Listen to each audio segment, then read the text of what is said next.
Good afternoon, everyone. Thanks for coming. We're going to go ahead and try to start on time here.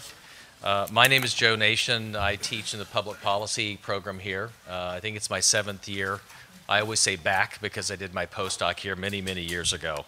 I'm really happy to be here on this panel where we're talking about pensions and local government. And the focus is going to be on public employee pensions and local governments as opposed to the larger state issue, CalSTRS or the general health of CalPERS, which we've done on a couple of times before.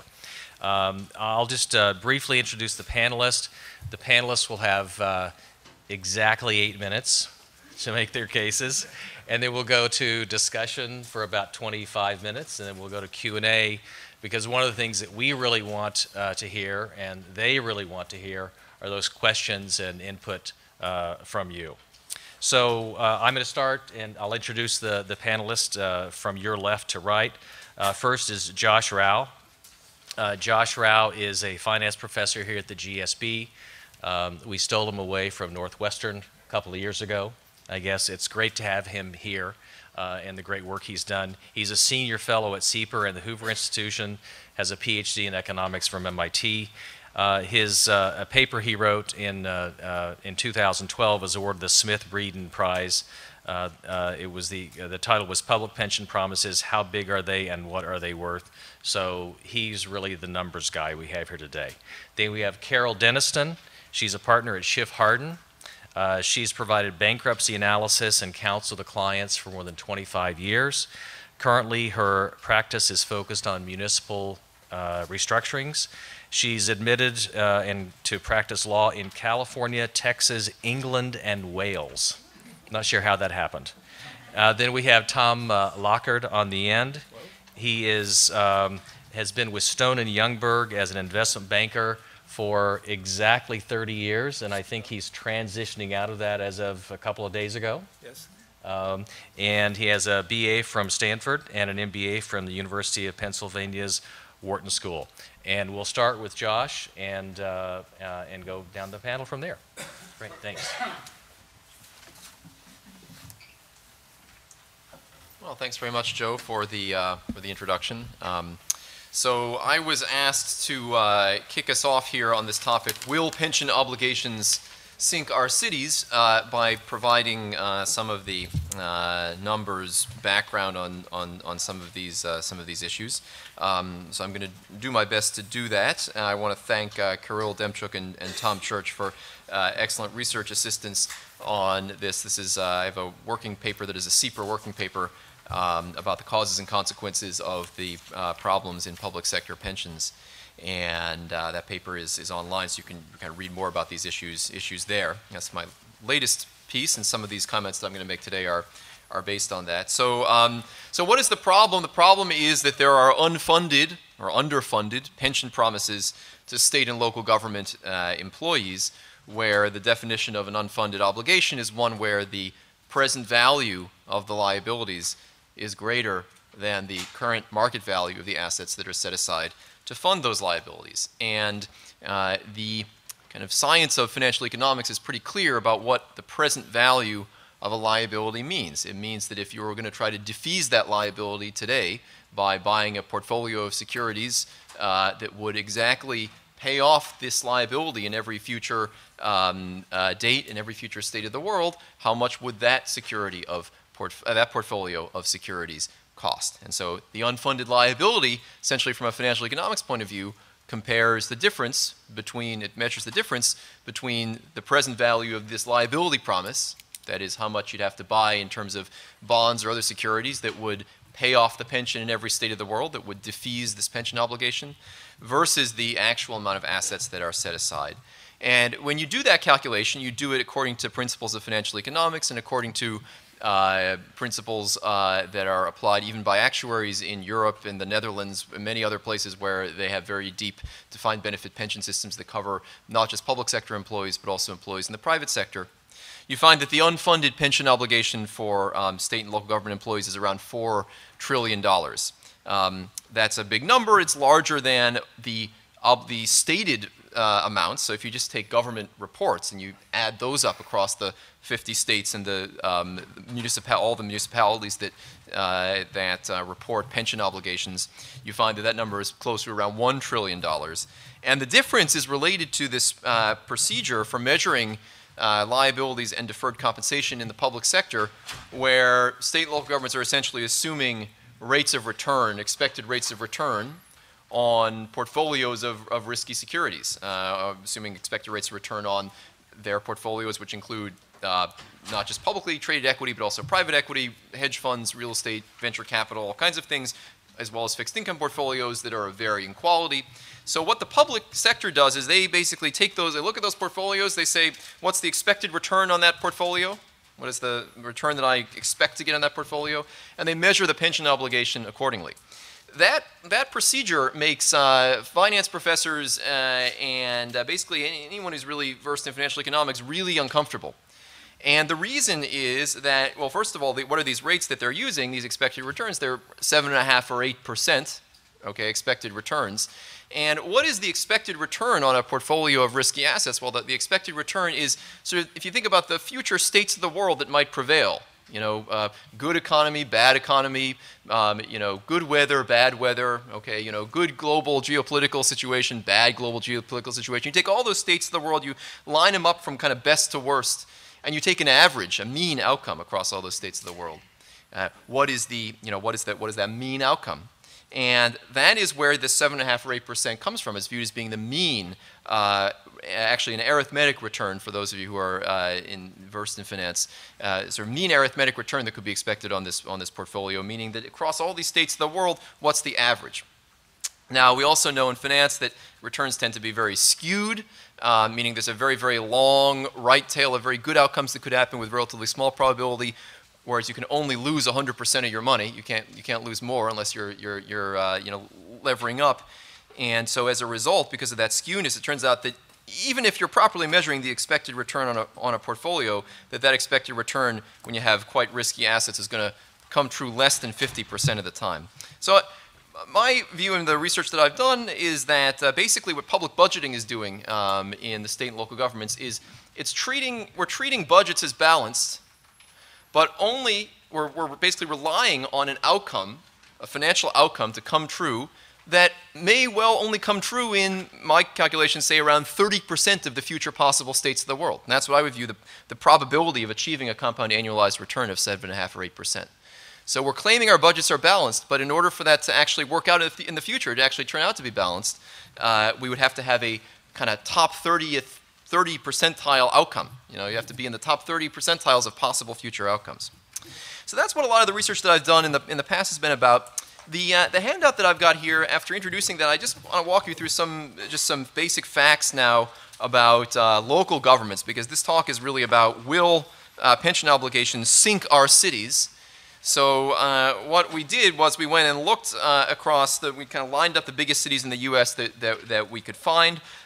We lost a few of them due to lack of availability of data. I would say these 18 cities here on this rising contribution slide. These are the 18 of the 25 largest cities in the U.S. Okay, the other 7 we had issues getting the data, and we went back to the year 2000 and looked at the average contributions to pension funds, pension systems per capita, just for the cities, just for the city employees. Okay, so this doesn't include the fact that, you know, if you're in Los Angeles, you're also kind of contributing to, you know, your tax dollars are contributing to CalSTRS, the teachers' retirement system. Your tax dollars are possibly also going in some way to fund CalPERS. This is just for the city systems themselves. And you can see that average contributions per capita across 18 cities have risen from around $50 per capita in 2000 to over $150 on an equally weighted basis, and around $250 on a value-weighted basis. So the value-weighting kind of puts more emphasis on the larger cities and is the aggregate amount. You can see that some of the large amounts there, San Francisco, New York City, and Philadelphia, are kind of in a category on their own. Now, rising contributions, I mean, what determines the contributions that a city makes to its pension systems? You know, one of the key points that we got to keep in mind here is that the amount of money that a city decides to contribute to a pension fund is a function of rules that, to some extent, are within the city's own control. And so in a sense, you can think about, we have to be careful in thinking about contributions as being costs. They're not costs. Contributions are, you can think of that as being akin to how much you decide to pay on your credit card every month, right? So if I have a credit card bill, or credit card balance, and I decide to pay $200 a month as opposed to $100 per month, that's not an additional cost. That's a decision of how to fund this liability that I have. So the next slide shows the ratio of actual contributions to what the actuaries say the contributions should be.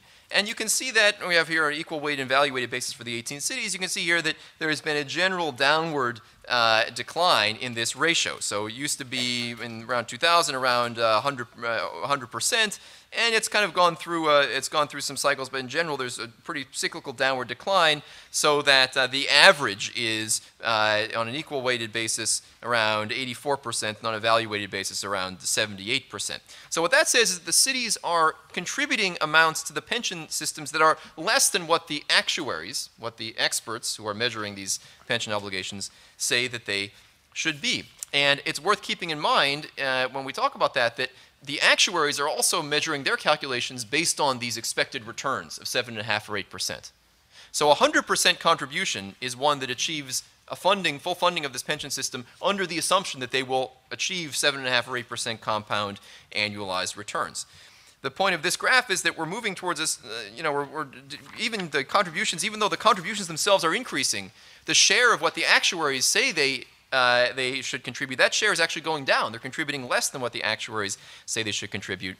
And that's even setting aside the fact that what actuaries say they should contribute falls far short of what a financial market participant would say you would need to actually fund pension systems. You can see on the right here, there's a lot of variation here. There's some places that have behaved very well. New York City is in recent years has been contributing 100%. Of this actuarially required contribution. There are other places, notably Memphis and Chicago, that have behaved much more poorly. And that brings me to the last slide that I want to show you here, called The Tale of Two Cities. And this just highlights the point that I was trying to make, that the amount of money that a city contributes to its pension system is in some ways a choice that the city is making itself. It's a choice for how much to be paying down this debt that they have.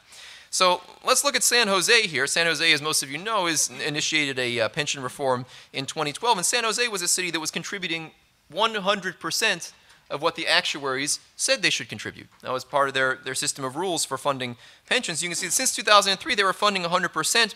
Problem was that come the financial crisis, 08, 09, 2010, 2011, the percentage of the budget that they were supposed to contribute, according to the actuaries under their own rules, went way up. So this red and green line here, this is the percentage that the actuaries, the percentage of their revenue on the right axis that the actuaries said they should contribute. That went all the way up to 25%.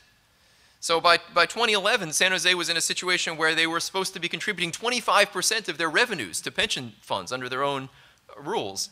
And people say, oh, well, that's a crisis. We can't do this anymore. And Mayor Chuck Reed was able to get quite a bit of traction on some pension reform among voters.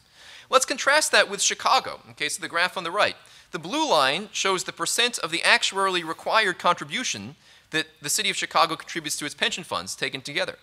And that is on the left scale, so you can see that blue line started out around 75% in 2003, so they weren't contributing 100%, they were contributing 75%, and that's now gone down to around 30%. So Chicago is only paying about 30% of what the actuaries say they should contribute. And what is the amount that actuaries say they should contribute as a percentage of total revenue? Well, that's the green line on the right scale. If Chicago were behaving as well as San Jose on its contributions, it would be contributing over a third of its budget to the pension systems. And what this highlights is that, in some sense, San Jose, through its own rules, is recognizing the problem now. They say we have to contribute what the actuaries say we have to contribute. And as a result, they've said, okay, now this is a very burdensome amount. Chicago has done the opposite. They've said, look, we're just going to contribute what we want. That's this red line here, 10% of the budget, essentially, or what their own rules say they need to contribute. And what the actuaries say they should contribute has been neither here nor there. It's been out of the debate. So Chicago has not had a push towards a pension reform. Why is that? Well, I think it's because the governing institutions of Chicago, they can't point to the contributions and say, hey, the contributions are rising. The contributions are flat because the city decided to leave them flat. And I think that's a very interesting dynamic that, in a sense, the amount of the pension promise that the cities decide to fund, in essence, plays a role in determining when this crisis actually hits. San Jose said they have a crisis now. Chicago will face a crisis, a much worse crisis, in years to come. That's what I wanted to say. Great. So thanks very much. Thank you. So we'll move on to Karol Denniston.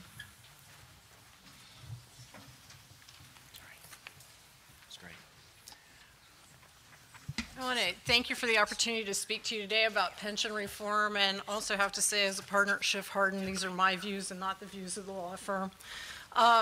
When we say, will pension obligations sink our city, the answer is yeah. It's a question of how many are we going to let go before we figure out how to solve the problem. And while the numbers are daunting and scary, the first thing we have to look at is that why do we have this sort of deadlock in terms of getting any traction on the pension problem? And the pension problem is riff across the state. We have over 470 municipalities, and if you look at the middle band that are members of CalPERS, a number of them are not going to cash flow in 2016, 2017 when the next round of CalPERS contribution increases happen. And we can all say CalPERS is doing the right thing in terms of being more actuarially accurate and increasing those contributions, but it begs the question when you have a municipality that doesn't have any way to increase revenue in order to pay them. Today we had bad news, Chuck Reed's initiative in terms of the litigation on title and summary. They lost at the state court level, and there's a question as to whether or not that will proceed. So let me go through why we are where we are, and then sort of maybe some ideas about what we can do about it. We are where we are because we have a cultural problem in this state, we have a political problem, we have an economical and a financial problem. The cultural issue is that for years we've had unions and municipalities and residents asleep at the switch in terms of what went on with their financial planning and their budgets. And the budgeting process is, yes, problematic, but when you get down to looking at what's going on in a city and ask for cash flow numbers, it becomes even more frightening. Our state laws allow city councils to approve things like pension increases, collective bargaining agreements, with no reporting out to the residents in terms of whether or not those agreements are even financially viable, in the sense of whether or not the city can actually make the payments as and when they come due. So you have, first of all, we don't have the procedural mechanisms in place to approach this problem in a business-like way in terms of, can you actually pay for the obligations that you're about to take on? So you take that to the next level and you say, well, what happens now? Well, what happens now is we have taxpayers versus elected officials versus the unions, each saying, we have a right to a certain level of service. We have a right to a contract that you signed that you're going to pay me X in salary and Y in benefits. And then we get to the more complex problem where the cities have gone out to the capital markets and entered into binding contracts with them as well for any number of projects, and there's not enough money to go around. So the first round of conversations that have been happening across the state in terms of how do we address this have gone to things like vested rights and all the issues of why we are where we are, but we need to open up a conversation that goes way beyond that gets everybody into a table and says, round one, round two, you can throw all the rocks you want about why we are where we are, but we have to be able to move forward. And as a lawyer that's been working with both bondholders and municipalities and even taxpayers, I can tell you our biggest problem right now is a lack of credible communication between the parties. Nobody believes the numbers. The unions in the first instance come back from hearing about the pension problems and are in complete disbelief that it is as bad as we say it is. And that comes from years of collective bargaining with cities trying to reduce employment costs where they worked the numbers in a way that supported them through the collective bargaining process. So there's not a lot of credibility there. The taxpayers are upset because beginning in 2005-06, services began to be cut across the state. And in one of my clients, and this has been a very public client, Pacific Grove has lost every bit of service that could be cut. Parks, street lights, schools, road repairs, the city museum, everything's gone. The police department, the fire department, parts of it have been contracted out or reduced down to the slimmest possible numbers. And that loss of service is affecting taxpayers in a way that they're making one of two decisions. They either wake up and begin to ask for accountability and become politically active to elect pension reformers, or they move. And that brings me to the next thing that we've seen. If you follow Time Magazine's blog today, it talks about the most miserable city in America, and that is Stockton. And Stockton's a poster child for what's wrong with the pension problem. Stockton has a plan out there that's proposed to exit bankruptcy and not make any adjustments to any of their pensions. That comes from a long and tortured history in the case.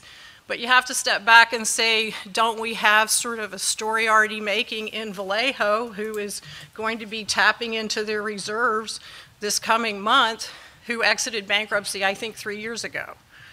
They didn't impact pensions either. And somehow we've gotten in our head in this state that we don't have a way through the problem because vested rights says that you can't affect an employee's pensions after they start working. We're going to have to be realistic about how long that can stand.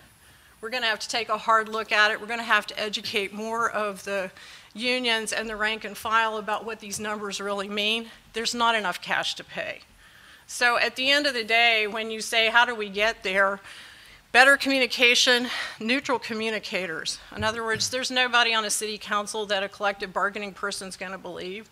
The taxpayers don't believe their own elected officials, and I could give you lots of examples about that. The quality of the management of our cities has to be upgraded in the first instance.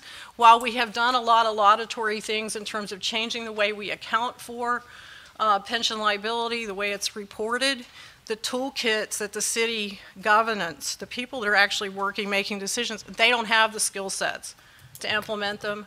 They don't have the skill sets to move to cash flow budgets. And we don't have the checks and balances on those activities that we need. So improving local government is going to be a big part of bringing all these different pieces together. But the last thing that's the most important is that we need to address the problems in Sacramento. And we need to address them in a way so that everybody up there that's an elected official appreciates the seriousness of the problem. Because right now, there's a lot of head in the sand. I work with a lot of legislators about the pension issues, about the fact that CalPERS can do whatever is appropriate. We can all talk about what that might mean. But if you push down to a municipality contributions at a level the municipalities can't make, you have a problem. And you cannot allow the state government to continue to put its head in the sand and say this is a local problem, it's not a state problem. So in closing, what I would say, will pension obligations sink our cities? The answer is yes, if we don't begin to talk about how we're going to address it and change it, restructure those numbers in the most fair way possible, recognizing there's no one silver bullet solution. But the other thing I'll say is it has the ability to sink the state if we don't figure it out. And the reason I get there is if you look at the exodus out of Stockton and Vallejo, and Stockton as apparently the country's most miserable city, people that can move, that have good jobs, will move to cities that have better services. So you're going to see an exodus. And then you're going to see cities left to decay because they don't have an economic base to work from because those residents that provide that base are gone. The second net thing that takeaway that Sacramento needs to pay attention to is we need the capital markets to finance our cities. We need them to have predictability and comfort that when obligations are undertaken that they're going to be repaid and managed. And we need them to have some sense of certainty that the state recognizes that there's a problem. Otherwise, we're going to lose access to the capital markets. And that's sort of the second really bad thing. And the third really bad thing is just looking at the exodus from the perspective of labor. This has a bad result for labor too, because as the cities shrink and if they continue without addressing this liability issue, there are going to be fewer jobs across the board. So we're going to have a population contraction. Now, is all that going to happen at once? Probably not. This is a long, slow slide to the bottom. Somebody once asked me if you wanted to say, how would you describe this problem? I don't know if any of you are science fiction fans, but it's a lot like Blade Runner. We keep putting everything to the bottom, and we're going to end up with a very bifurcated state that's not going to have the strong economic basis that we're used to. So we have to tackle the problem first, I think, with legislature.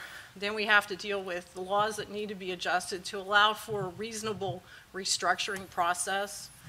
We need to all understand that Chapter 9 is not a panacea. It's a very crude tool.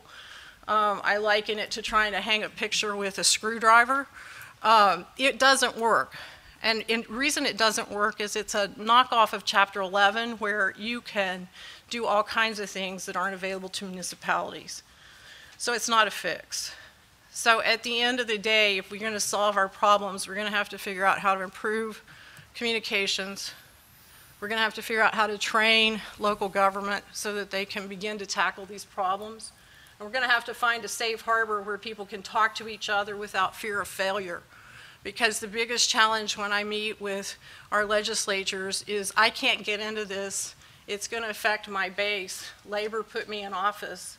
That's first response. And the second, I can't get into it because there's no real good, easy answer. There's no way to be successful, and I don't want to fail. And the cost of failure is stopping us moving forward with even off-the-record quiet meetings to talk about how things might move forward. Everybody that's involved in a municipal right now is an important piece of the solution, and that starts with city government, moves to the taxpayer residents that are having to bear the brunt of this, the capital markets creditors, and labor. And we have to find a way to bring everybody together to start a conversation that's a lot more meaningful than the one we've been having thus far. Great, thank you. All right, Karol, thank you. I don't know about you, but I feel much better now. So we're going to move on to, the good news is in about an hour we'll be serving wine, beer, and other stiff drinks. So we'll move on to Tom Lockard for perhaps a different perspective. Tom? Yeah. Thank you. Different perspective. Hi, Tom Lockard. I was a partner at Stone & Youngberg for 28 years. Stone & Youngberg was a California-based boutique investment bank that does local government finance. We sold it in 2011 to Stifel, which is a publicly held investment bank. And on Wednesday, I resigned. So a week from now, I'll be working for a crowdfunding operation out of Washington, D.C. called Fundrise, and we'll be doing real estate projects.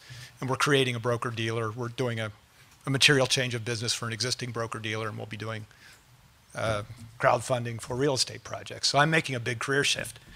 Looking at what Karol was doing, talking about, I guess maybe the first preface is, and this is maybe, since we're at Stanford, I think I can take people to school. We're going to spend a little bit of time going over, gee, what are the issues that are on the table, and what's different between a school, a state, a special district, and a city. How many of you have municipal bonds?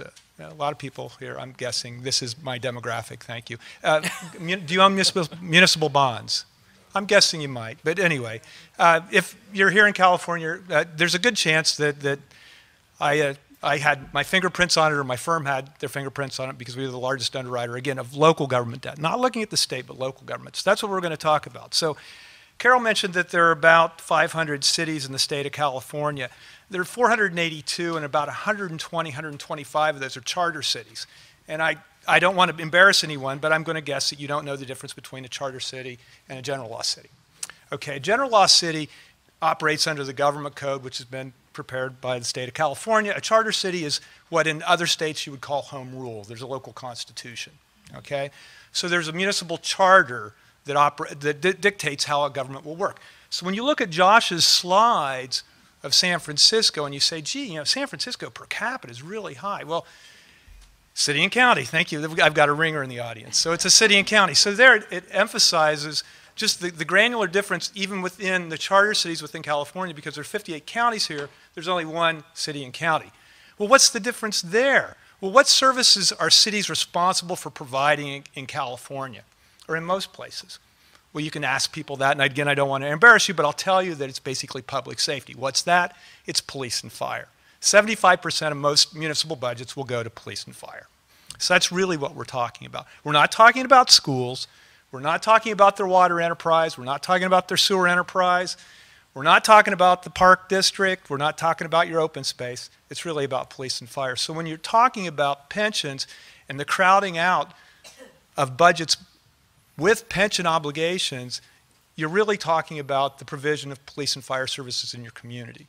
So and each city will, in essence, be different. And so as you looked at Josh's slides, you've got these varieties of differences of funded actuarially required contribution and different percentages. And I'm not working from slides, so I apologize. But I want to get a couple other concepts out on the table because I think it'll make the conversation later richer.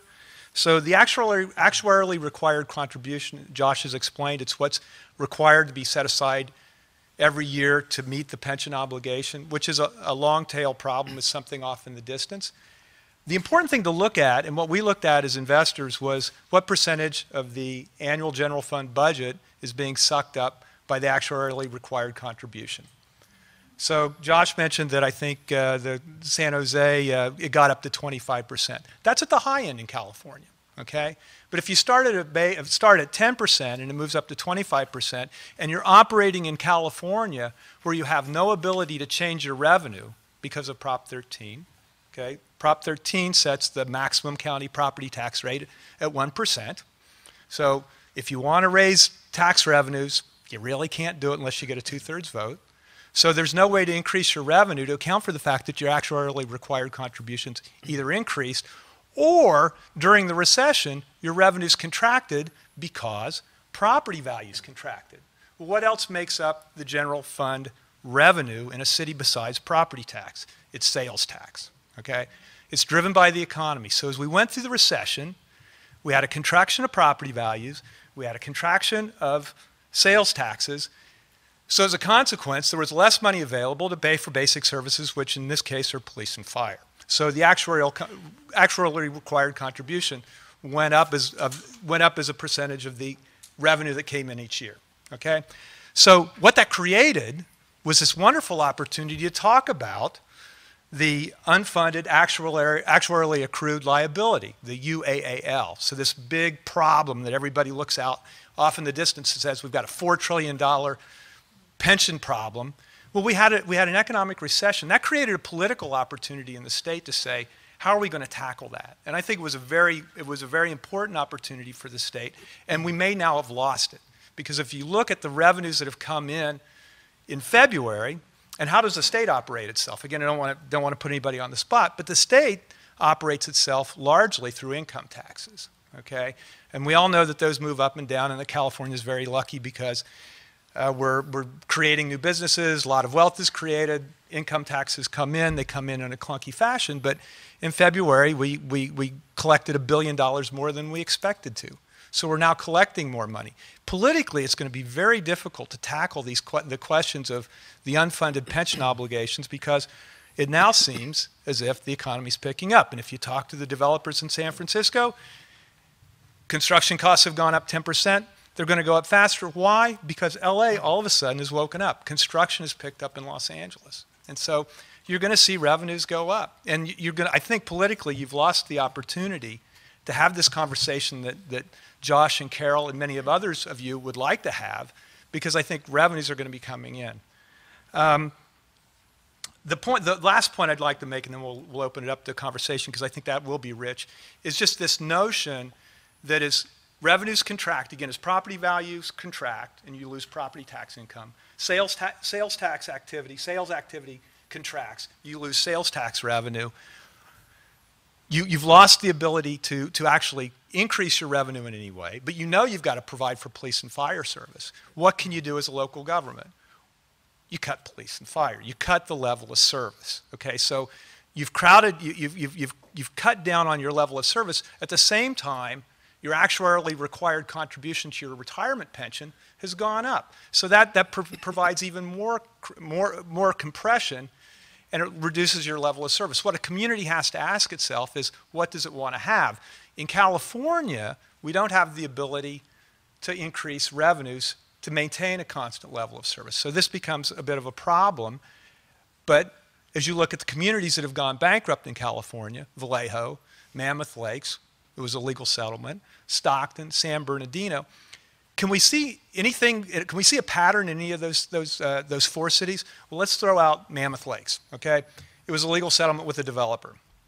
Vallejo, Stockton, and San Bernardino are all labor-based charters. Okay, so when we saw this coming a few years ago, we started looking at the accounting records. We were then looking at the charters. When Vallejo went bankrupt in 10, I believe, we then started looking at the charters. We looked closely at the charters. We looked at the personalities involved, and you can kind of trace a pattern of strong labor communities that have charters make it very difficult for them to reduce services. And you've got a publicly elected body that answers to its community, and you're asking the community, cut the service in your town. You can't. They didn't have the levers to pull and the buttons to push in those communities. Other communities generally do. The vast majority of them, being general law cities, reduce their level of service, or they try to pass a parcel tax, or they try to pass a sales tax increase. Well, that requires a vote. That's a clunky process. But if you look at a town like Fairfield, Fairfield was on the bubble. Everyone was saying Fairfield's going to go bankrupt. Fairfield's having a world of problems. I've worked with Fairfield for 30 years. I wasn't seeing the problem. Leadership within the community said, we need to pass a sales tax increase if we're going to maintain the level of service and meet our obligations. They passed a sales tax increase. The elected officials do what they do really, really well. They went out and they campaigned for a sales tax increase. So I'm going to pause there, and I'm sure we'll have a very active conversation about pensions. Great, thank you. Thank you. And let me move this back just so folks over here. Is that stage left or stage right? Whatever, can see everybody up here. Okay. So it sounds to me, I mean, clearly you heard a couple of different opinions up here. Tom, it sounds as though your argument is we know that there are pressures, but they're pressure release valves, and those pressure release valves are, as you just described, sales taxes, et cetera, or a level of service reduction. And essentially you're saying there are pressures there, but the cities will sort of get through, and in fact that's why we've only had a handful of bankruptcies here, correct? Does that sort of summarize your position? That's very fair. And so can I go to Josh and Karol, and I mean, I'm guessing you might disagree a little bit with what Tom has said, but I don't disagree at all. Okay. I think that is what's happening. The long story short, though, is that how long are the taxpayers going to put up with cuts in services that make their cities essentially unsafe? And the other thing I would say is with our billion-dollar tax returns, with state involvement, this whole problem could be worked out. Because right now, if you look at it, we're one of a very few states in the country that don't have any supervision over the municipalities. There are a lot of municipalities struggling, and the real tension here is as the pension contributions increase, particularly for those that are not 37 Act, but that are held hostage with CalPERS increases, no matter how much cost they cut, all right, they can't increase enough to make the payments that are going to come due over time. And heaven help those, whether they're general or a charter city, that don't have any rainy day funds if they get caught up with a flood, a fire, an earthquake, because there's no money. Now, while there's the state to help on those emergency kind of basis, the tension that we have here is that we probably could solve this problem, and a lot of the things that Tom says are correct. But we don't have, right now, we haven't shown a political will to do it. Okay, I'd really like to get something out on the table here. It really drives me crazy in California. Property taxes here are low compared to the rest of the country. It's 1%. Prop 13, I love Prop 13. Why do I love Prop 13? It's absolutely predictable. As an investor, I know exactly what's going to come in each year. It's property gets revalued at change of ownership, new construction, or no more than 2% per year if inflation runs at 2% or higher. It's absolutely predictable. As an investor, I know what a city's going to budget because their principal source of revenue typically is property tax. I know what that base is going to be, and I know how it's going to go. And I think a lot of people here, like many of you are bond owners, remember what it was like before Prop 13.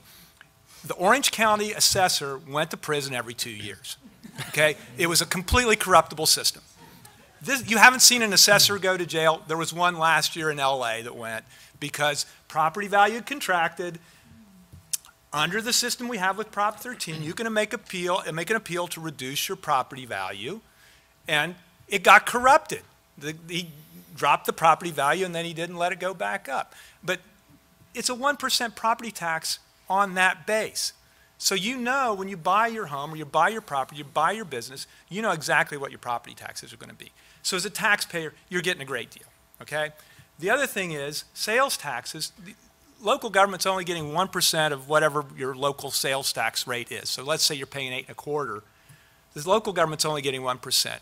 So what we had with this problem with the financial collapse of '08 was we had property value contract, we had economic activity contract, and oh, by the way, the rate of return on Josh's pensions went 0, -3%.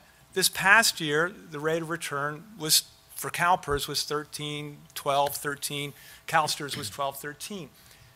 It was a perfect storm of contraction of property values, contraction of sales tax activity, and a reduction in the rate of return. I'm not saying that we don't have a problem, but it's a long-term problem. And if I blanch it when Karol says taxpayers need to be aware. Taxpayers have a great deal. There's not much you can do to change your level of service in your community. There just isn't. And that's the challenge California has. And it's a miracle that only 3 communities have gone bankrupt. Thanks. Sheila? The center of the state, we all, if you're living by the coast, have enjoyed increase in property value, and so yeah, we're getting a deal that we're only paying 1%. Right. But are you going to ask the residents of Stockton, who have lost 50% of the value in their home, to double their property taxes so they can have less services and pay for pensioners that don't live in the government and were made promises by irresponsible leaders in the community that are not affordable? Okay, I'm not going to disagree that there was irresponsible leadership. I mean, okay, but in the central part of okay, the state, but property values have declined by over 50%. You're going to ask them to double their property taxes to pay for the services? you know as well as I, Sheila, that the property tax rates on some of those communities, because of the contraction with special tax bonds and areas that had special tax bonds, the tax rate went up to as high as 7%. Okay, that Lathrop, Stockton had that situation.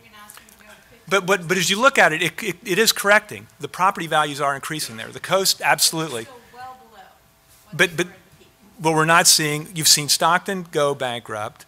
You haven't seen Modesto, Fresno, Clovis. Clovis is booming. I'm doing a lot of work down in Fresno, Clovis. Clovis is booming. Fresno is not, but Fresno has cut their level of service. It's a challenge. But I will refute that Stockton is a bad place to live. And we'll find out if Karol's right and you're right, that people are going to vote with their feet if they're going to leave. So I wanted to give Josh an opportunity to respond. Yeah. Well, I mean, some of the things that Tom said, I certainly agree with. I mean, there are some cities that are going to be able to potentially would be able to tax and cut their way through this problem, and those are the ones that have the most robust tax bases. I think we need more research, and I'm working on some of this research to try to see how sensitive people really are, how sensitive tax bases really are to attempts by state and local governments to raise taxes on them of a variety of sorts, including property taxes. And cutting of services before they leave and before it erodes the tax base. So I guess in terms of sinking our cities, I mean, pick your poison. I mean, some cities will be sunk by taxes being raised and services being cut, and others will be sunk by municipal bankruptcy procedures. I'm going to disagree with that, because you're assuming, Josh, that Californians can raise their taxes. They can't raise their taxes. And look, I work in development finance. Proposing that they change to the rules so that they could raise their taxes. I would love it if it was easier to raise taxes for local government, because it would smooth some of this out, but that's not the case. So what you're saying is that because they can't raise revenue for the most part, then they have to cut service. Then they have to cut services, and people have choice. To live with those reduced levels Absolutely. of services. That's just the way or unless they vote and they. And it's a vote. It's a vote. It is a vote. But unless they move out of state, You're saying right? that's not going to have any consequences, or well, what I'll tell you, Josh, is I can tell you, I'm getting calls from developers. Now, I'm leaving this business, but I'm still getting calls from developers who want to build in Stockton. Lathrop has come back. I'm working in Lathrop. Manteca, Tracy, I'm busy in Tracy. Mountain House. As you look into the San Joaquin, that's very active right now. That's not Detroit. Stockton will work its way out. Detroit's a wholly different set of facts. Okay, because I'll get to you guys in just 1 second. I'm going to actually go to you earlier than I'd planned, a couple of minutes earlier. Let me just ask one question, because I know in our pre-discussion we talked about this. Can you guys give me just a very short summary of where you think this ends, if you will? Because I know we talked about that before. Tom, can I start with you? Yeah. I think I know. I think your you know where answer. it's going. But- I mean, property values are appreciating. Sales tax activity's increased. It's coming back. Rates of return are improving. I think that the state lost an opportunity to negotiate Right. changes to pensions during the recession. That's now off the table. They're still going to have to deal with it, but I think local government, I don't see another problem. So painful but not fatal. Exactly. Essentially. Okay, Carol. Yeah, I would say that I totally agree with Tom. Oh, sorry. Tom on is that one on? I totally agree with Tom on sort of the macro view here in terms of the long term. It is going to be okay because eventually we're a smart state. We're going to figure it out. But right now, if you take things as they are, and I'm primarily focused on CalPERS because most of my clients are in the CalPERS system, there's no flexibility to deal with the short-term cash flow problem. And the concerns that we have, at least on the clients I work with, is that we can't generate enough value to make those contribution payments, and it may be a long-term timing problem, but it's a short-term cash flow problem, and it's going to impact not only services, but everything else that sort of makes your local community work. So I think in the short term, we have a much more serious problem where there's no flexibility to deal with the cash flow issue, but I do agree that a rising tide lifts all the boats. Okay, Josh. I mean, the idea that rates of return are improving, I mean, we had a year where the arithmetic returns in the stock market were in the 80th percentile of the distribution. To say that they are improving and therefore that those are going to somehow bail us out. And by the way, I don't want to school anybody, but if you get 16% 0, 16% 0, 16% 0 year after year, you do not end up with a compound annualized return of 8%. And another thing is you don't get from 10% to 25% by having a small decline in your revenues. Okay, 10%, say 10 out of 100. How much, say 100 is the revenue, 10 is the numerator. How much does 100 have to go down by to go from 10% to 25%? It has to fall by 60%. We didn't have 60% declines in revenues. So I'm not sure I disagree with you about the outcomes with either of you, but I don't think you understand the numbers. Yeah, okay. Okay, so with that, $6 billion in debt that I've originated to tell. with You that, understand your market very well. with that, I'm going to start with a couple of questions. Yes, ma'am. This may be a question for Carol. Are there any challenges to the California rule coming through the courts such that we could think about going back to the pre-1999 accrual rates? I think that the most live challenge right now is Mayor Reed's challenge and appeals on the San Jose rulings that came out, I think, in August. Both sides are appealing those, and that's a fruitful area. I think if we watch and see what happens in Pacific Grove, we're probably going to see some legal work on in that same space. Would be my first quarter next year. The challenge that we have is that getting cities comfortable with investing in addressing those issues. It raises two issues: the political issue because it alienates their labor part, and B, they don't have the funds to fund the litigation. Lots of cities would like to take this on, but they don't have any discretionary money to work with. And one of the things that would be a viable source of attack is to have those cities that have that inclination join together in inappropriate litigation. But we've had a real tough time building that base because of the lack of cash and the conflict with labor. Okay, right here. Yes, sir. Carol, you have brought up the need for a neutral communicator or more education. Can you tell me more about what that looks like? Well, for those of you that know my background, I worked with the legislature on AB 506, which requires mediation before bankruptcy filing, a Chapter 9 bankruptcy filing, and that in large part came out of my mediation background, which is if you can create an environment where you have intelligent people and a referee that is neutral, that a lot of times information can be exchanged, people can make better business decisions. So what I'm suggesting is that instead of the very public rock throwing that's been going on by the different constituencies as to how to manage this problem, that if we could get things into a different context with trust and somebody that's able to referee, that we might see more progress. And I think that some of the things that happened in Stockton have helped lay the foundation for that because the 506 process more or less worked. I'd only add on the 506 process that in context, the state of California doesn't step in. The state of California will take over a school district, but they won't take over a city or county. So what Labor wanted with AB 506 was to actually have the state step in. Now, there's a political dimension to that I think you can appreciate, given the fact that we've got a supermajority of the Democratic Party running the state of California. Local government felt that if through the 506 process the state would step in, that the assembly, the legislature, the governor, all the constitutional officers would be compromised and would have to work to help the city out. Well, that 506, I would argue, hasn't really done all that much, but that was really what was attempted with 506. It got watered down. It's now a 90-day or 60-day mediation with a 30-day extension. It really didn't do much in Stockton. But I don't think it's going to be applied, and I think we'll see legislation. It'll continue to be something that Labor will want to see done to get the state involved in this process. Okay, let me go all the way over here, and then we'll come back to the center. Yes.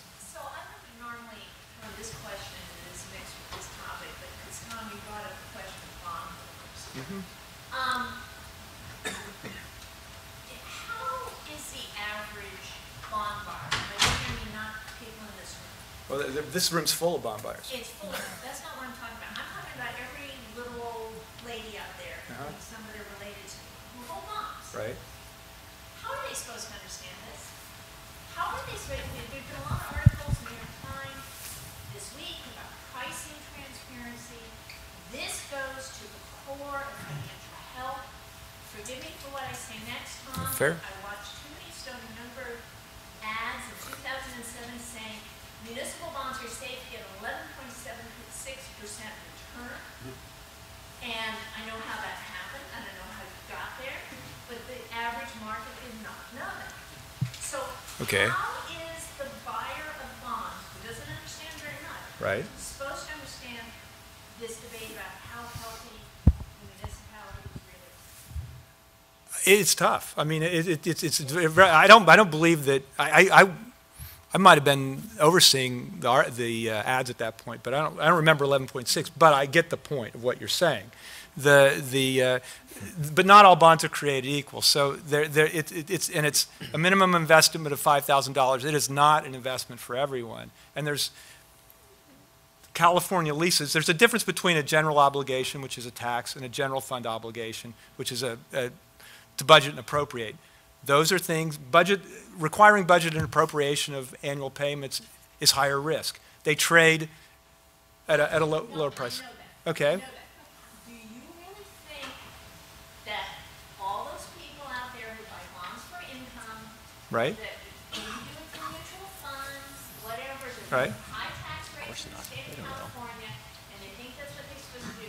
Do you think they understand any of that, understand anything about pensions, pension reform, the issues, the debate over the numbers? And the question I have is, do they have to understand that to understand what they're buying? I think they do. I think there's enough difference among school districts, cities, counties, special districts, general fund obligations, general obligations, revenue bonds, special tax bonds, assessment district bonds. There's enough variety there that you need to know. The actual fact is that there's a very low default rate. So it's likely that most people who own bonds in here haven't had a default. There's a very low default rate. In fact, what we learned in 2008 was that the rating agencies were not accurately keeping track. And we knew before, but we now know even better that the rating agencies just don't keep up. Do you think Good. the Well, market good. is pricing the risk efficient? Do you think that generally speaking, is the bond market pricing the risk reasonably efficiently in California? That's the other side of the same coin. Yes, I think that's fair. I think that the market, the market always leads the rating agencies. The California bonds trade up before there's a rating increase. I mean, the market understands what's going on with the state of California. And so, generally speaking, there are several people. Sheila can step in. Okay. Can I, you know Okay, what? Josh. Let me let the panelists answer, okay? So actually, I was going to go to Gary. Gary, you had your hand up a minute ago? Yeah, please. So you're talking about revenue, right? Right. And how the state can't pass, revenue increases. The cities can't. Cities and counties. Well, cities can, but it takes a 2/3 majority, and I believe they can do that if they desire that it's necessary. Oh. But revenue isn't the only problem, and you've got to admit that in California, we know that public sector employees, based on census data, make $78,000 a year on average. That's a concern, and our public sector employees are definitely valuable. We know that. But at the same point, when there's continual, memorandums of agreement that are adding raises every year, it makes it difficult to offset that with, diminishing funds. So they've got to play at the table as well very hard. They've got to come in and, kind of reduce what they're doing without them making a good faith effort to reduce what their salaries and benefits are, or paying more for their salaries and for their benefits especially. How is it that, you can only advocate for just revenue increases? Look, I'm just saying that, Gary, I'm just trying to lay the groundwork here in California. When Josh says they'll raise taxes, let's understand in California, it takes a 2/3 vote to do a specific tax. It takes a 50% vote to get a tax increase. A lot of people, generally, if you look at the noise in the media, think, okay, taxes are just going to go up. Taxes aren't just going to go up in California. There's going to be an election. I mean, that's just how it works. But both sides of the equation need to be dealt with. I'm not saying that you ignore that and that you in an undisciplined manner allow costs to increase. I don't think that's necessary. That makes no sense. Josh, do you have anything you'd want to add on that? Are you following it nationally, perhaps? I don't know. What would you like me to comment on? Gary's observation that both sides of the equation. I guess isn't it your question, Gary? Discipline on the part of the isn't the question, are the voters going to get it at some point? Will the voters at some point step in and say, you know what, I'm not going to continue to vote for tax increase after tax increase, or for you to ask me for that. I want you to go and cut some of the compensation because we think it's too high. Well, I think and so far that because LA is looking towards a tax increase. Well, we have Right.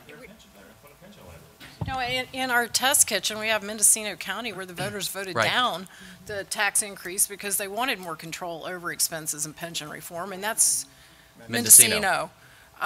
We have a test kitchen going on in Stockton because the voters voted to increase sales tax to 9% to allow them to fund the plan and hopefully get out of bankruptcy. We're going to see how that pans out. So I think that, the thing that we have to keep in mind here is, I think more to your point, is that when we go through, a municipality goes through a collective bargaining process, the transparency is missing that says there's a test here that says you got to be able to say you can financially sustain whatever the increases are. Because usually there's what I call bait and switch. We reduced it on one end and we gave it back on the other. So you're not really making progress on controlling your cost. And until we are able to figure out how to get a handle around that, we still have a multi-headed problem.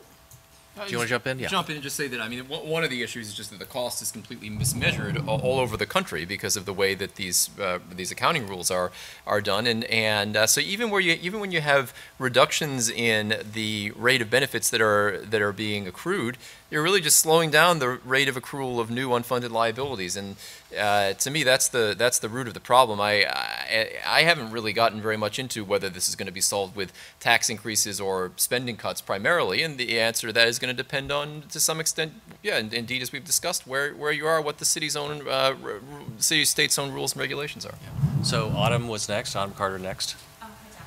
Hi. So your description of crowd out was accurate, right? There's no question, 25% police cuts in San Jose and Oakland, they're indicative of that. I do question the idea that citizens will just put up with it. Detroit and Stockton are great examples right away. But distilling that, the rising ARC as a proportion of the general funds, distilling that down to merely a decrease in revenues, and this is a huge part of the picture, that the actual cost of the pensions, the ARCs themselves, are rising.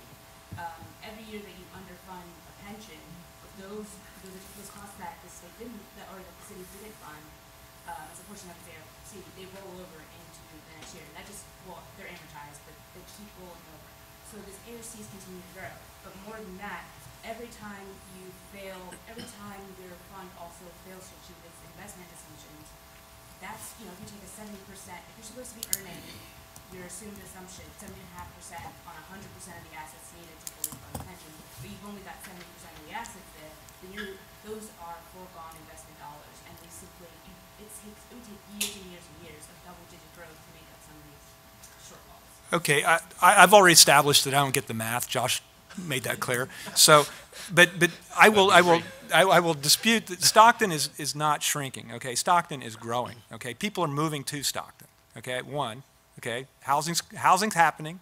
People are there. They're coming in. Property values are coming up, and the ARC is actually in many cases is now coming down as a percentage because the revenues have increased. So. That does not mean that the ARC is declining. It's I'm not going to dispute that. You're absolutely right.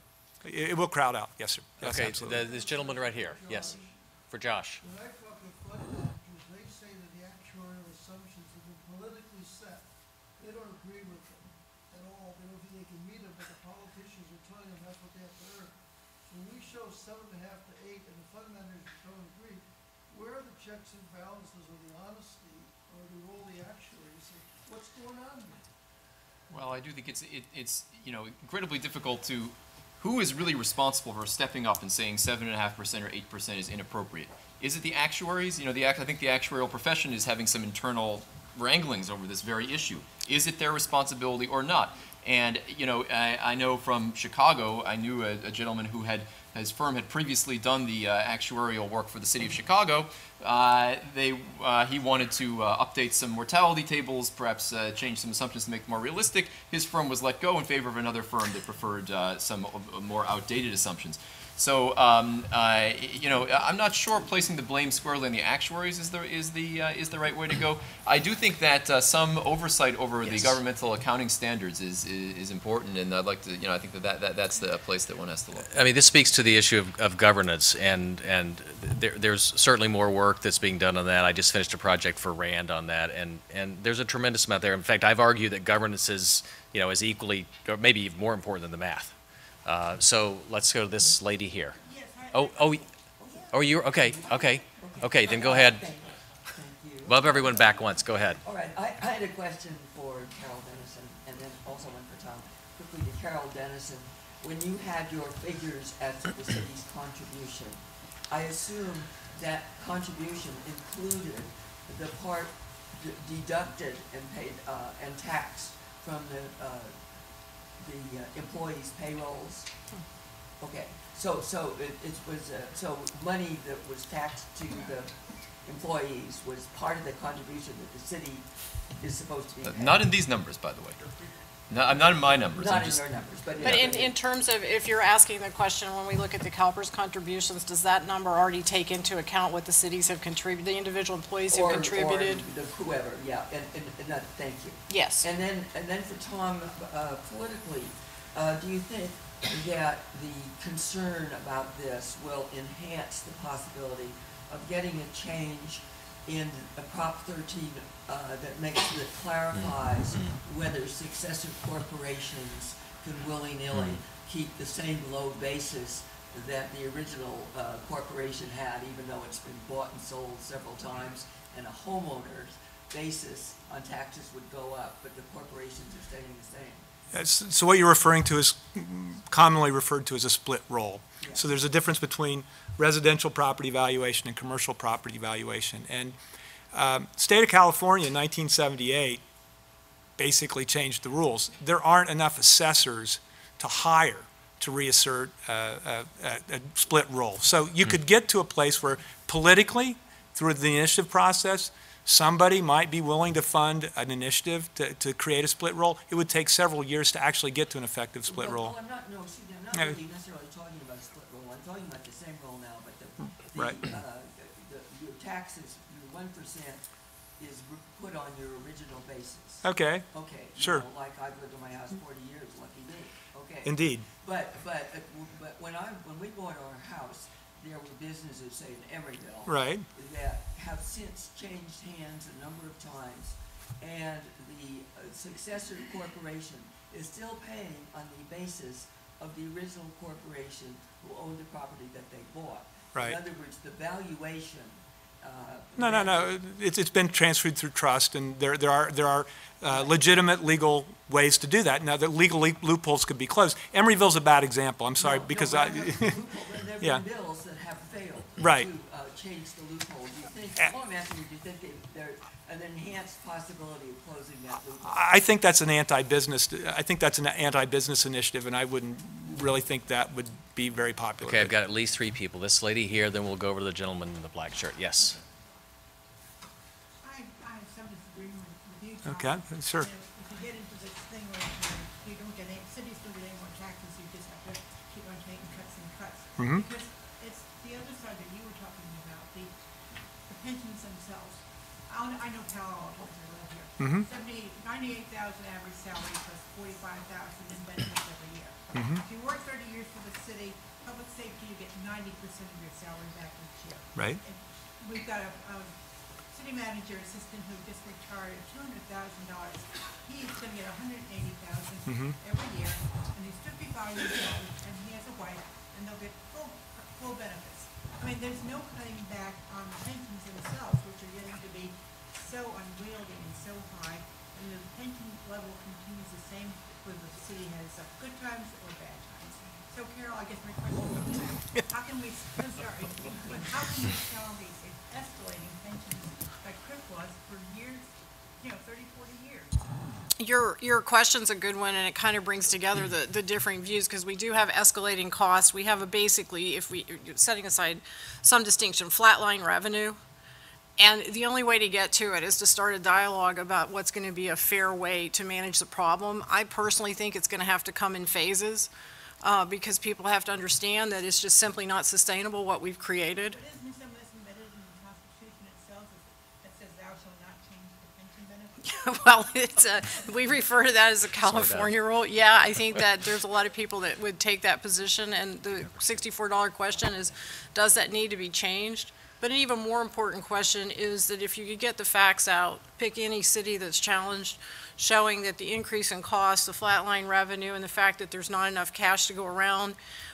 When we held a number of citizens' meetings, which included both employees and residents, the one thing there was consensus on was that everybody wanted, they couldn't always define it, but an acceptable level of fire and safety, or police and fire. They wanted that in their community, and they recognized that the budget was no longer going to be able to accommodate it given the other obligations. That's the starting point for a conversation that says, can we get in a room and do what they managed to do in Kentucky and in Rhode Island and in a couple of other places in the country, which is basically cut a deal. In other words, how do we reset it where the employees, retirees get as much of what we can give them, but at the same time maintain the services that the city needs to have. It's a conversation that has to start. I don't think you're going to get there through the litigation or the bankruptcy process. Okay, we're finally going over to this gentleman. Can I just real quick, Yeah, sorry. I think the way that happened in Rhode Island, at least, was that citizens observed and felt the crowd out, and that's what eventually led to these reforms happening. That, and also that Gina Raimondo had very good support of younger public employees who saw that the kind of future of any of their retirement benefits was dependent on something happening. Well, that's political leadership. Analysis of how it Right. happened. Yes, sir. Back here. And that's my question, is really about the political element. I mean, my less informed perspective has been, this has been intractable because people who would, the people who need to solve this problem, the municipal employees who have the overpromised pensions, have a strong vested interest, and they're also a strong voting bloc, and they get behind whichever candidate is going to ignore this problem. And everybody else's interests are more diffuse. At least that's been my perspective. Josh, you've spent more time with, city leaders. Are you seeing enough momentum to overcome this, what I perceive as this real strong bias against fixing the problem? Not really. Not really. I mean, in that, if you look at the list of mayors that opposed Chuck Reed's proposal, a number of them came out against him.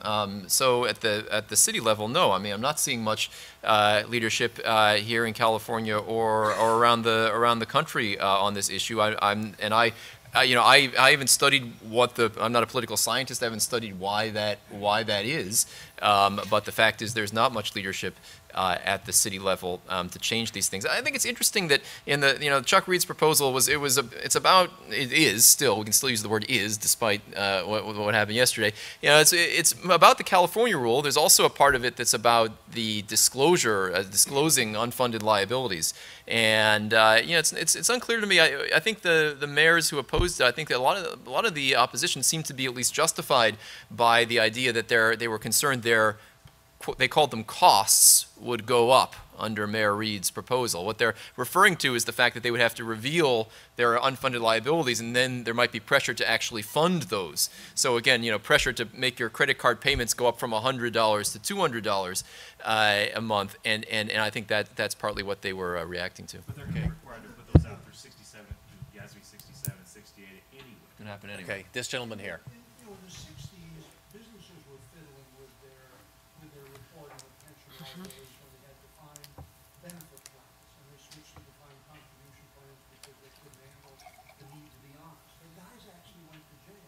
I can't believe that this isn't a fiddle between the elected representatives and the union people who say we're going to kick this can down the street and somebody else is going to get the problem in their lap. Are there any states that put people in jail for this kind of thing? You can't be put in jail. You can't be put in jail for conforming to Governmental Accounting Standards Board rules, and those rules offer a lot of leeway. There have been some actions against, Illinois and New Jersey. Apparently, you can fiddle the actuarial assumption. I mean, apparently you can make whatever actuarial assumption you want to smooth this over. I mean, this is a fraud, right? I mean, this really is keeping information from people that would have them make different decisions. Right, but to your point, I mean, it's all legal. I mean, it's all legal right now. Maybe it's legalized bribery, but I mean, I was in the state assembly for 6 years, and I can tell you the pressure that at the local level or at the state level that people get from public employee labor. Public employee labor says to you, we want you to support everything we support, and we want you to support anything that we ask you to support. And for the most part, and certainly in communities where Democrats rule at the local level as well, most people say, I'm not going to fight that fight, and they ignore it and they deal with banning plastic bags or something else that is less controversial.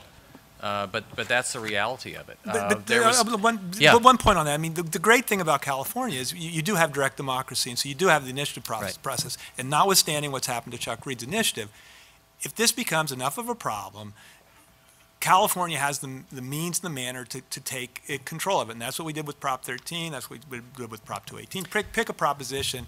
It does. If the problem gets bad enough and the legislature ignores it long enough, an initiative will take it on, and that doesn't always happen in other states. Okay, so we've got. We'll do 2 more questions. Elena first, and we'll come back here. Last word.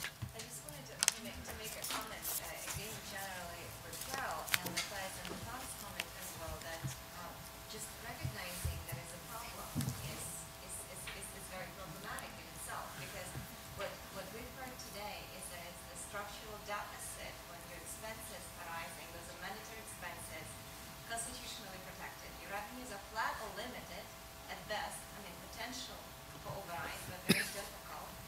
And then you have municipalities tied in this situation. And think about it, this has been a pretty good year in terms of returns and in terms of the economic activity. Yes, it is so difficult for budgets to pay down the debt. Now, if you can't pay down in good economic times, I think it's fair to say that come around, if we have another slowdown, a lot of these pension systems probably will not survive this. Not talking necessarily about California, talking outside, but citywide systems will be under pressure. So I think that given this recent economic growth, it's not a lost opportunity. I think it could be a good opportunity in terms of governing by leadership and on the crisis. That this is the time to talk about it, to get the message out that even at the understated levels, these benefits, these pension debts are difficult to pay. Reevaluate it at risk-free rates. I mean, quadruple that. and get the momentum going at the taxpayer level, at the resident level, and at the level of especially the younger employees. Because labor, we treat labor as a block, but it's not. I mean, it's really diverse beyond this block per se that's often paraded. So I think once this broad support can be built in public, then you can talk about changes at the state level, which is where most of this is tied up. It all goes to the constitutional protection, inability to alter the benefits, no matter what the financial situation of the pension system is. So I think it's, the lesson here should be the message. Did you want anyone to comment or on that? I wanted the panel to comment on it. Sure. Start a campaign. I mean, there's taxpayers associations. I've debated John Capal over the state. I mean, he runs the Jarvis Gann column. I mean, again, California's a great state. We have direct democracy. Start an initiative. If this is such a bad problem, take it on. And I think politically the chance was lost. But anyway. Okay, Carol, real quickly, then Josh, then we'll go to the last question. I think you're exactly right, and what I can say to that is that in the taxpayer meetings, citizen meetings that I've attended, pretty much all over Northern California, we have representatives of labor. It's usually rank and file that come, that live in the communities that share the same concern, and I think there is a disconnect between leadership at the union level and the rank and file, and that they're beginning to recognize the problem. So I think education, recognition, and I think, the initiative process, but for some of our cities, and I'll say this sort of as a closing, remark, it's not going to be fast enough to save them from the cash flow problem. Okay, Josh? I think, there's a big divergence in the interest in this issue of the younger public employees versus the ones who are closer to retirement. And I think that, again, highlighting what Gina Raimondo has done in Rhode Island, a lot of it was also speaking to those people and getting their interests heard. Okay, last question.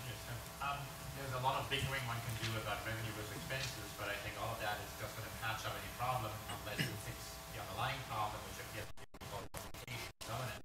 And it appears that the city and the state haven't really figured it out. So my specific question is there a specific initiative that could be started to improve governance, to improve some of these decision-making processes on that side? Because obviously, cut expenses or raise revenues, you're always going to get a problem with. You would think you'd find agreement that something like on the federal level we have a CBO, have something like that as a reference point. Is there anything like that that you think would be useful? And so specifically governance or something anything? That gets people to talk on a rational level.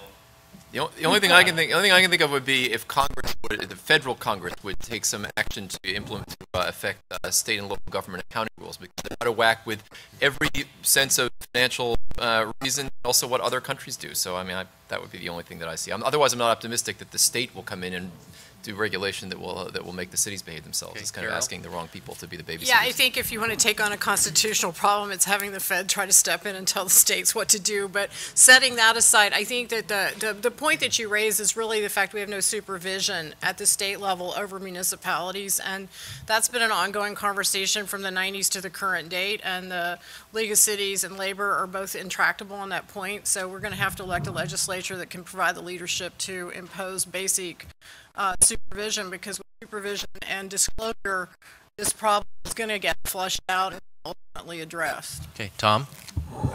We're the 9th largest economy in the world, and I think we get the democracy. Through democracy, we get the government we deserve, and I'm perfectly comfortable with the stability that we've got. I think it's important to have the debate.